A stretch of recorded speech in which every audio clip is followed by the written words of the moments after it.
came to prepare for the future. I live for right now. I don't think they want to interrupt my party. Please don't interrupt my party. We just trying to find somebody for the night. I don't think they want to interrupt my party. Please don't interrupt my party. We just trying to find somebody. Wake up, wake up, wake up, wake up.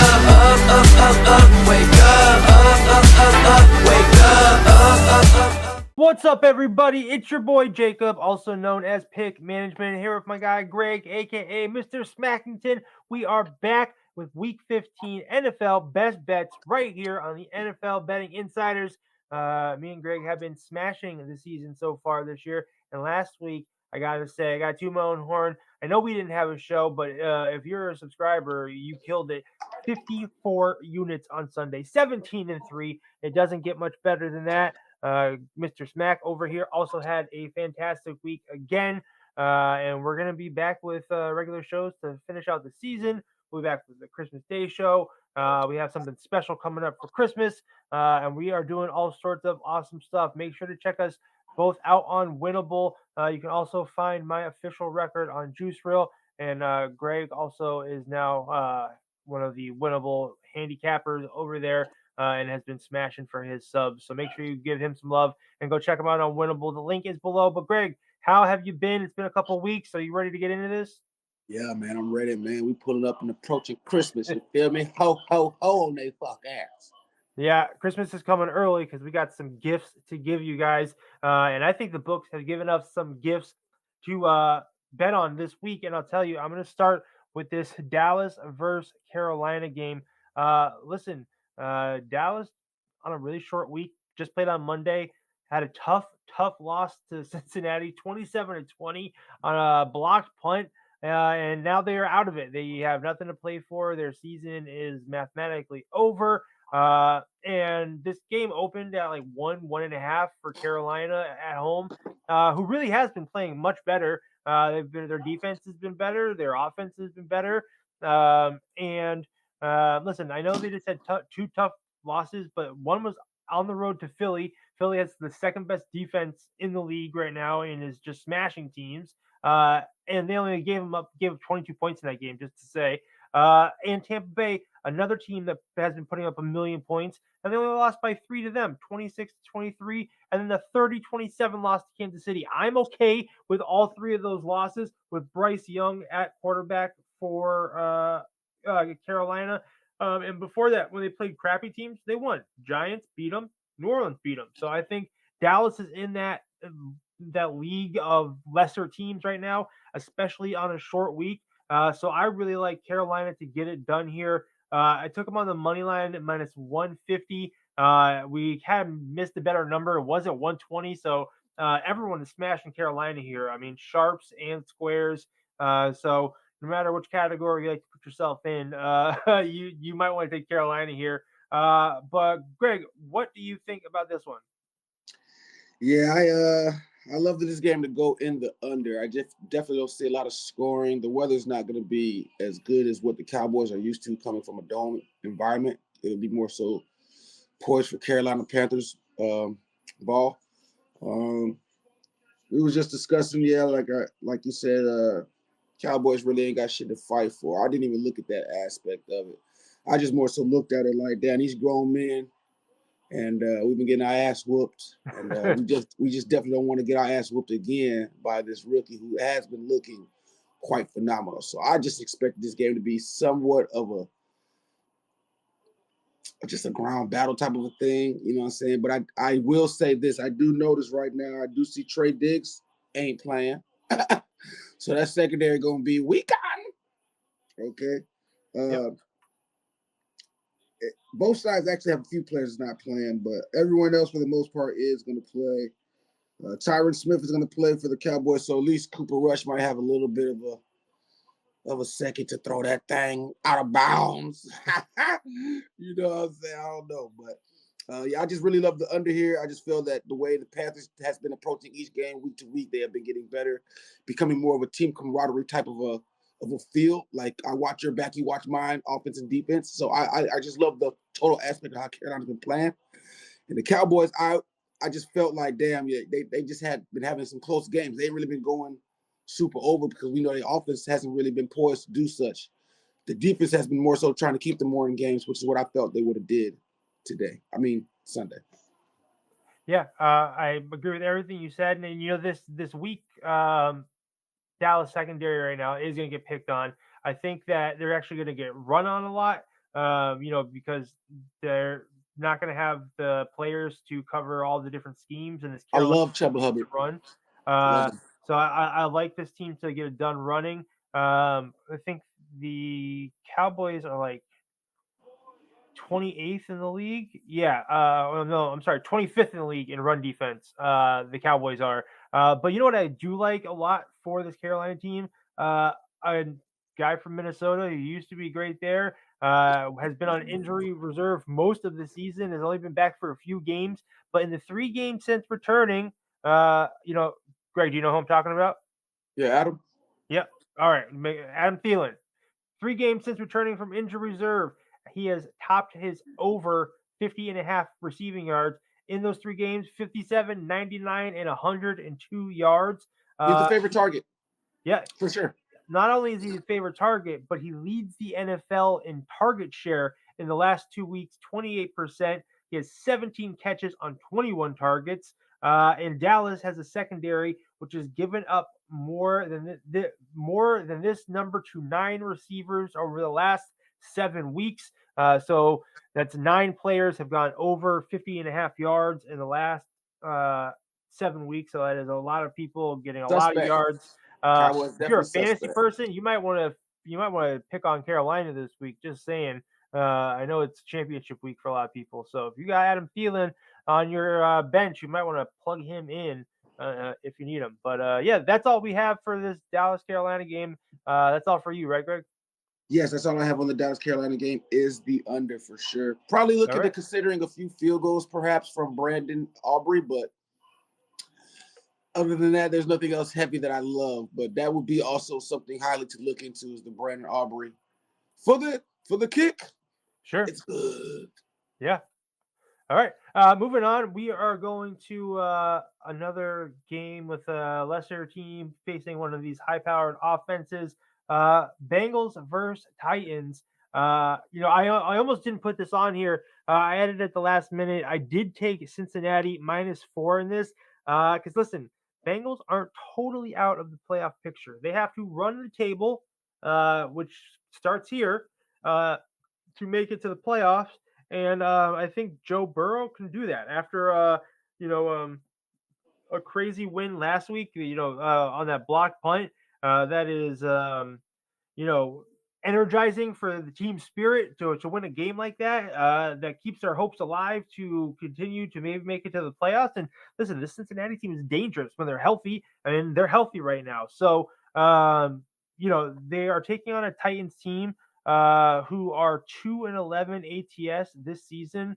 And Burrow has been really good against lesser teams, against like bad teams. He's 15-7 ATS against teams below 500 in his career. So when playing bad teams, he's 15-7 ATS.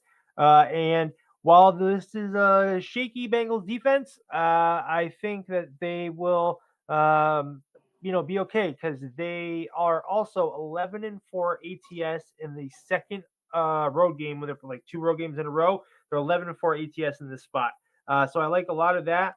And I just think Tennessee is just a shit team right now, and they don't have anything to play for. They don't have much to do. They're 0-5 at home. They're failing to cover by like 6.5 points per game. So this 4 is I think one of these gifts that we're getting from the books, and I like it here. So that's all for me on this one. They've also scored the second fewest points this season out of all the teams in the league. Only worst team is the Patriots. So yeah, I like Cincinnati -4 to keep their playoff hopes alive. Greg, any thoughts from you on this one? Yeah, if I was to lean something, I would be definitely taking the under here. Tennessee just doesn't have an offense, and like you just said, the Bengals' morale after that last game is probably way high. So they know in order for them to even consider keeping this dream shot alive, they have to fucking play D. All right, they have to send Will Levis into that Mayo commercial and keep him there. Yeah. Okay. Yeah. So I would also say I would feel that the under here is probably the best play. Not to say that Bengals ain't gonna beat them down or something like that, but in order for this game to be more so in the Bengals' hindsight, I would definitely feel they need to keep that pressure on Tennessee. And if Tennessee has pressure, they're not going to score, which is what they just did against the Jags at home and what they did against Minnesota at home. They just have poor offense right now. Like Calvin Ridley is definitely not a threat over there in Tennessee, nor is Tony Pollard. I really feel they both wish they could leave right now. Yep. Yeah, agree with everything you just said. So yeah, great stuff. But did you have it? No, nothing official for it, right? No, nothing official. But if I was for sure, I would say the under. All right. Moving on. I got another one for us. This is 2 plays on this game. I got a little tricky. Wanted to be maybe a little slick, if you will, and try and hit this on both sides. So I'm looking for a middle in this game. I'm going to take Kansas City versus Cleveland, KC -3, and Cleveland +6. Now, hear me out. I know Greg probably doesn't like these plays. But I think Kansas City, who has been playing really close games all season long, they've been at home the last 2 games, had a really close win against the Chargers, 19-17, 2 games in a row, which is just crazy. But they've won on the road to Carolina. The only tough loss they had was to a Buffalo team in Buffalo. And that's okay. Otherwise, they really haven't been scoring many points. They haven't been covering big numbers. And Jameis Winston is always a pain in the ass. You know what I mean? And 6 points is a lot right now against Kansas City. So Cleveland, they aren't the greatest team. They lost in Pittsburgh bad. They lost in Denver bad. I mean, they give 41 points to Denver in Denver. That's not very good. But I think that they can score against this Kansas City team. They are at home. They've been on the road the past few weeks. And I think coming home, they have a chance at this. Maybe not, obviously not to win, but I think that they will be able to at least cover 6 points. So I'm looking in the middle of this. I think the Chiefs win by 4. Maybe, yeah, I think the Chiefs win by 4. So they're going to cover the 3, and we're hit the 6. Any thoughts from you on this one, Greg? Yes, everyone. My boy be failing to forget that a lot of these teams that he chooses are outside teams, that the weather conditions for some of these places could be astronomically in favor of something ridiculously unseen. In Cleveland, these bitches play on the water, all right? And here, because I'm here right now, my balls are freezing, and I got a robe on and some long johns. I know Kansas City ain't used to this on the lake type of a cold. Kansas City's in the middle of the United States. It gets cold there, but it don't got no lakes around it. You know what I'm saying? It adds an extra -10 degrees onto your fingertips. The closeness of the game, I definitely feel, only because we see Kansas City just doesn't take off on anyone anymore.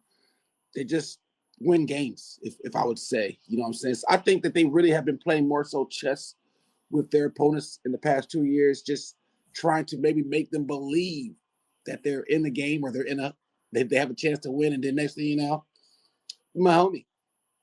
So I don't even really want to put stock into a side of how I choose, but I do know I say that Kansas City does keep it close to the chest, and Jameis is a problem. And as long as he got God on his side, you just really can't go against a guy who loves the shit out of God. Okay.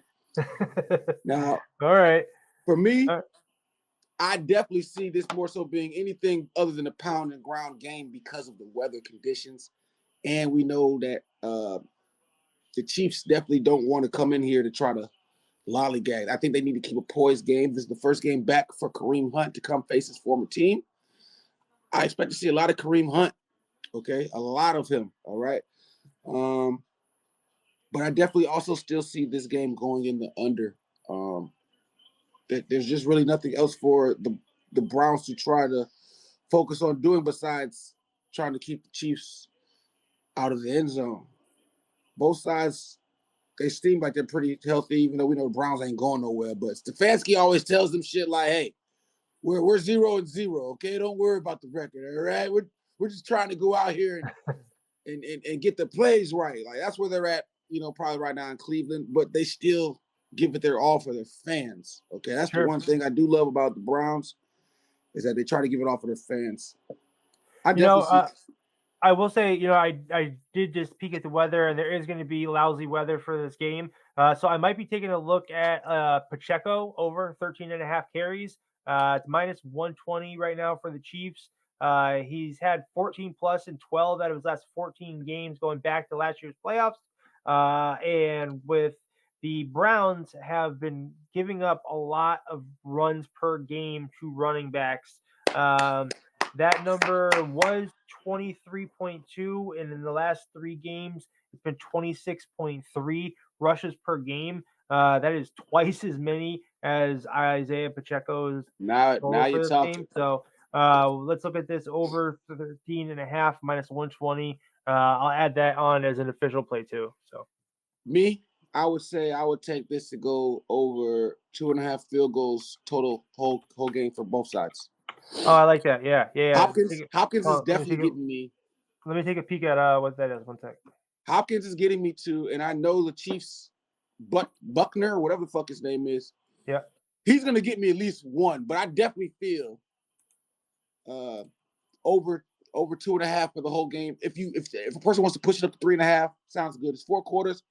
Browns should have 3. So right now, all I have is total kicking points. Dustin Hopkins is over 5.5 minus 130. So that's 2 field goals for Cleveland in this game. Yeah.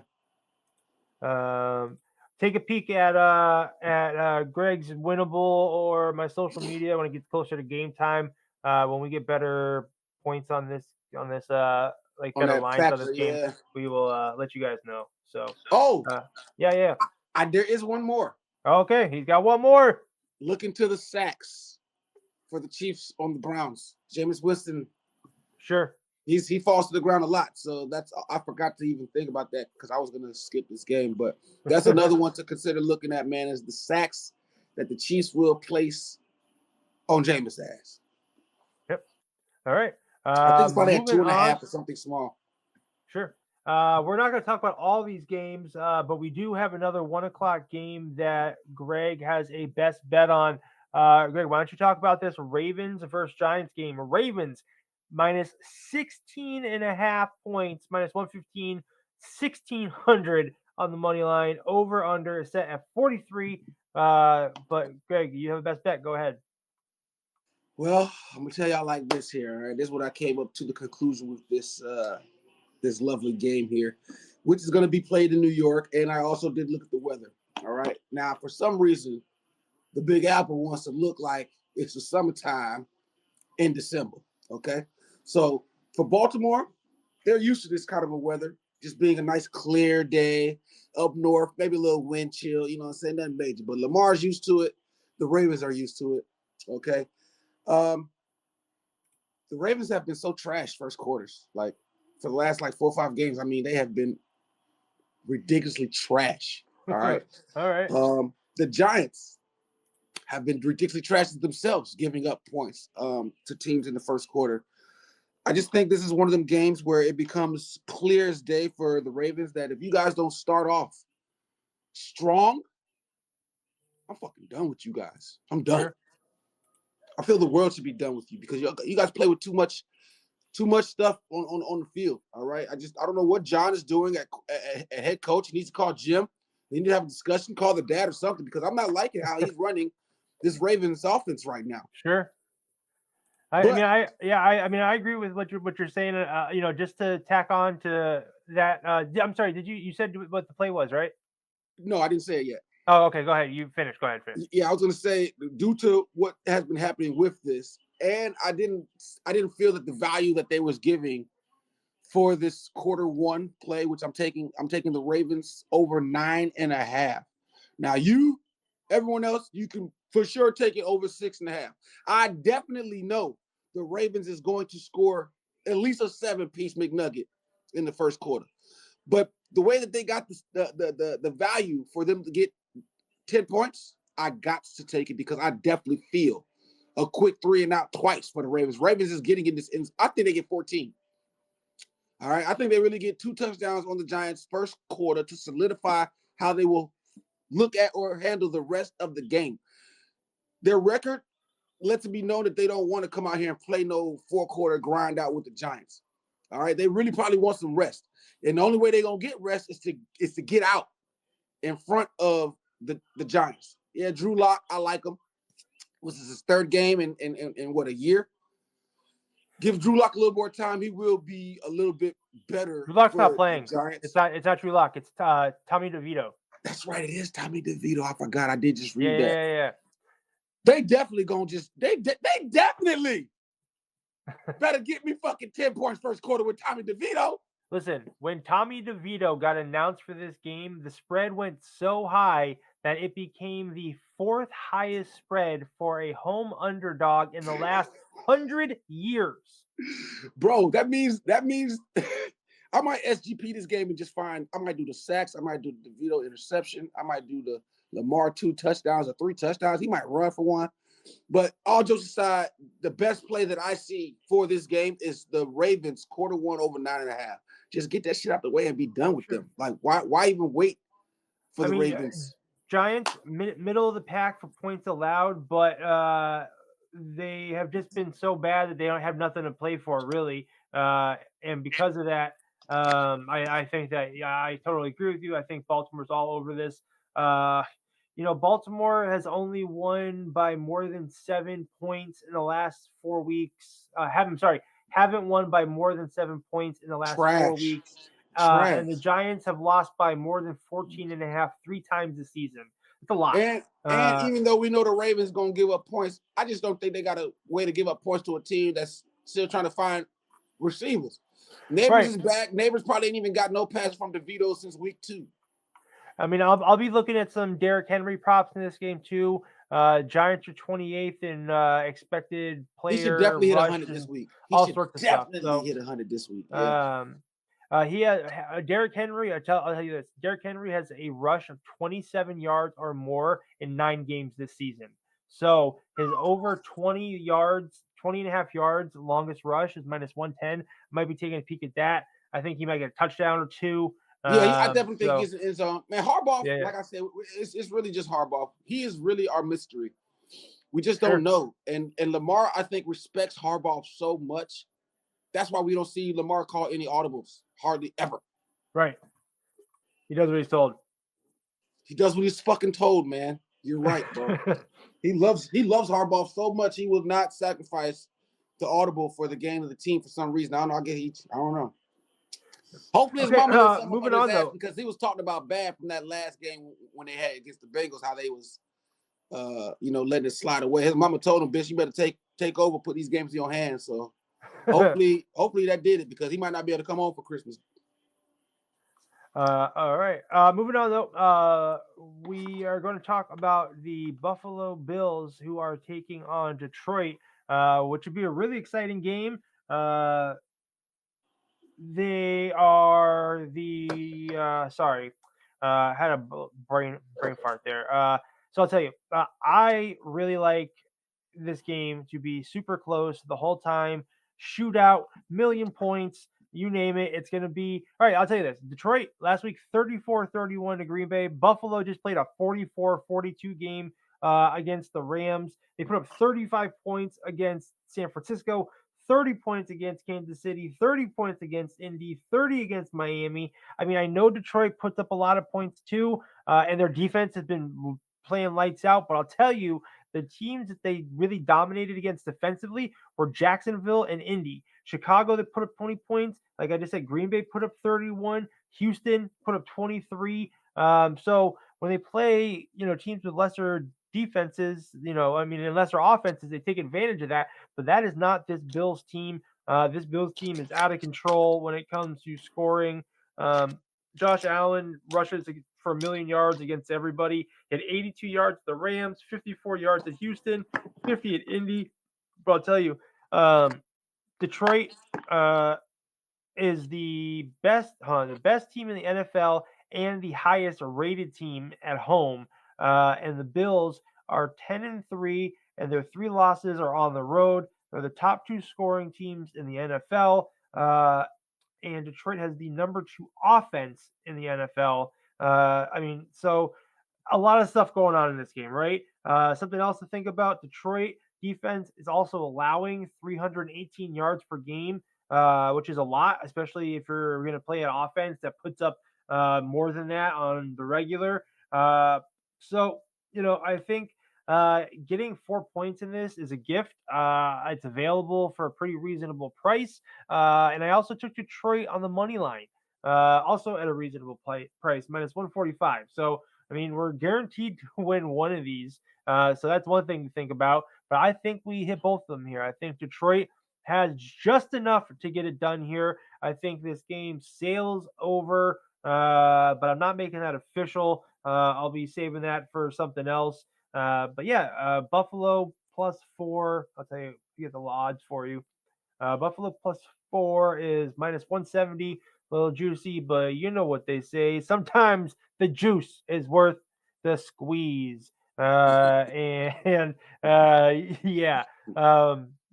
If you know, you know. So that and -145 with the Lions. But Smack, I know you have a best bet for this game. Lay it on me. Yes. This segment I call Mr. Incredible. I'm going to give you a quick little 2-minute rundown about Mr. Incredible. Mr. Incredible, I definitely feel, has been here before. I definitely feel this is not his first time on this planet. I definitely feel he's a reincarnation. Mr. Incredible is doing things that I've never seen anyone do before at the helm of a team. All right, not even Patty is doing what Mr. Incredible is doing. All right, I mean, let's just call it what it is. Number 17 is godly. Okay, he's just a freak of nature.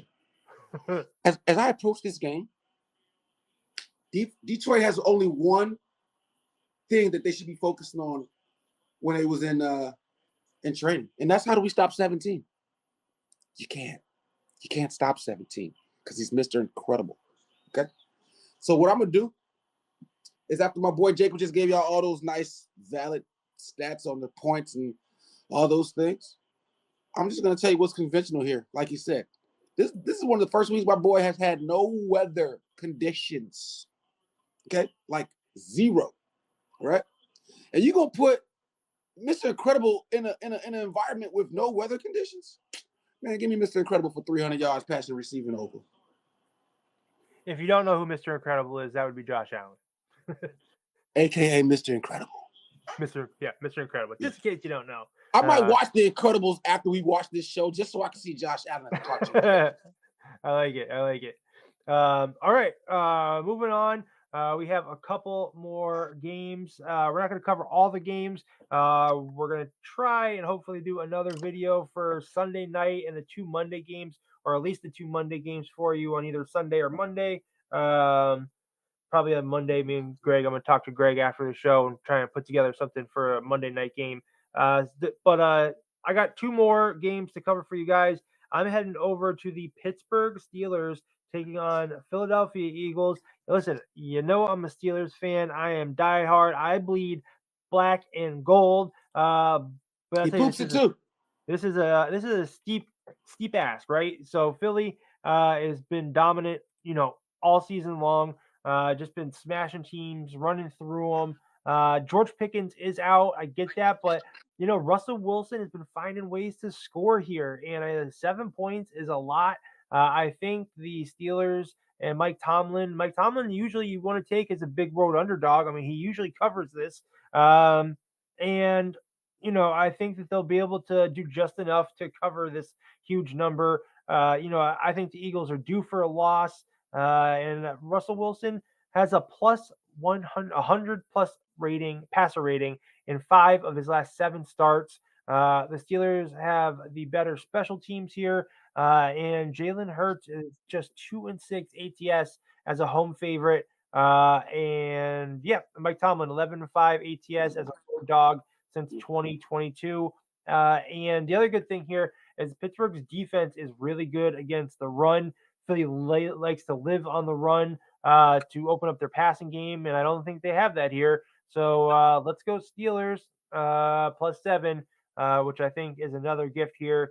And yeah, listen, I always buy points. My number is my number.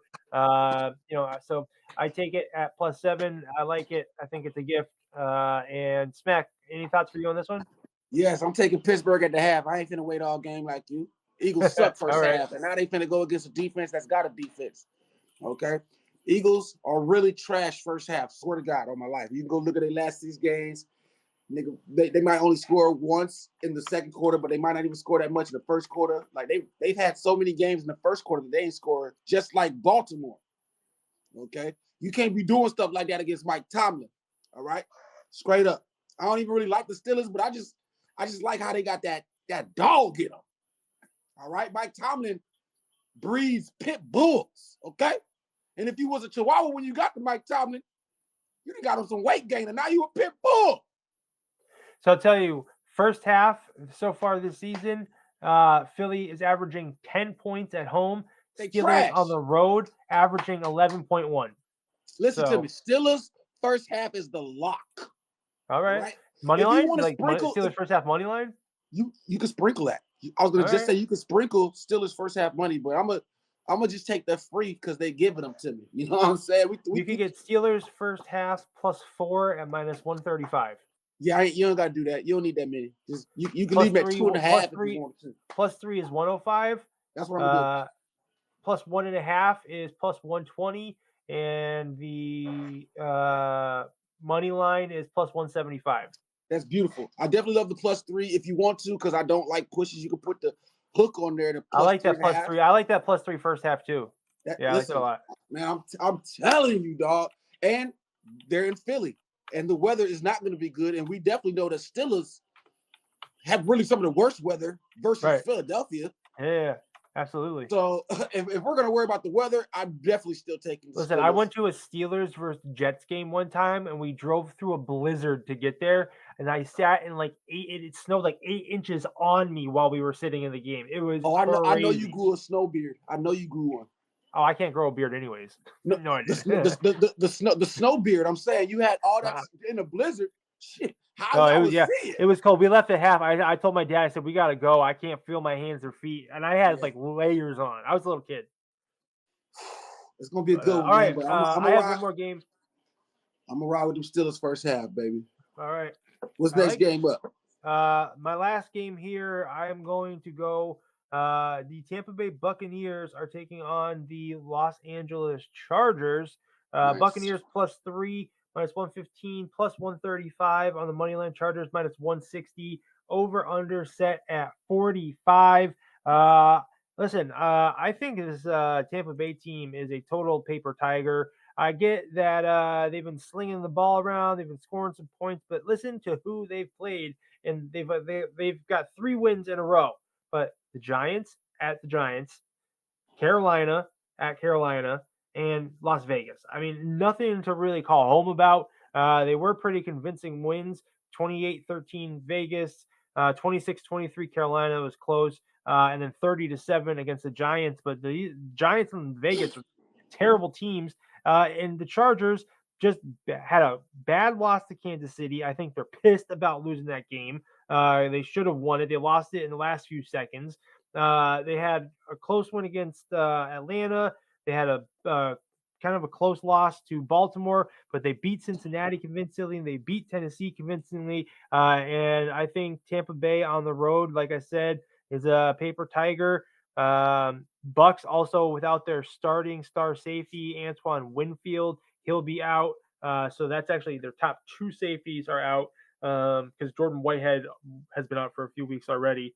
And Chargers are supposed to get their number 1 wideout, Lad McConkey, back for this game. So Justin Herbert is taking on a defense that is allowing 253 pass yards per game. That is 3rd most in the NFL. And the Bucks, while looking good last 3 weeks, like I said, have played shit teams, and I think Harbaugh and the Chargers are, playoff bound, deep playoff bound, and they can really take advantage of it. And I think minus 160 is a gift here. I might also be looking at the spread first half. I think this is a wire-to-wire victory. I'll be using this all over the place, this Chargers game. So I love Chargers minus 160. Smack, any thoughts for you on this one? Baker's a dog. All right, I mean, Baker's a dog. I don't care. I know Baker's gonna try to get his because everything he's got. His team's been dealing with a lot this year, and yeah, they haven't been playing the most conventional opponents and whatnot, but they fight. This game should be closer than what most thinks, just because Baker's a dog. No weather conditions being in LA, which is a plus. Yes, Chargers did just come up with a nice, ugly L on the road. But back at home, who knows? They might be a little bit more relaxed. And plus, we know that Tampa Bay is still trying to be in the fight for the hunt. I don't really have a lock on this play. I'm just going to say that this may be a great game to possibly tackle the over. Sure. Possibly. Only because Baker ain't no hope. For some reason, this man be finding the ways to help them boys get points. I don't know. Yeah, it's true. It is definitely true. I cannot explain it, bro. How did Baker do that? He just closes his eyes and he slings it. I swear to God, that's what he's doing. I swear to God. Bucky Irvin is having a hell of a Bucky Irvin's having a hell of a year. Rashad White and their other back, they've been all triple-headed, but Bucky Irvin has been showcasing pretty good. I actually kind of like a play for Tampa Bay. I like Baker Mayfield rushing yards. Yeah, actually, Bucky Irvin might not play.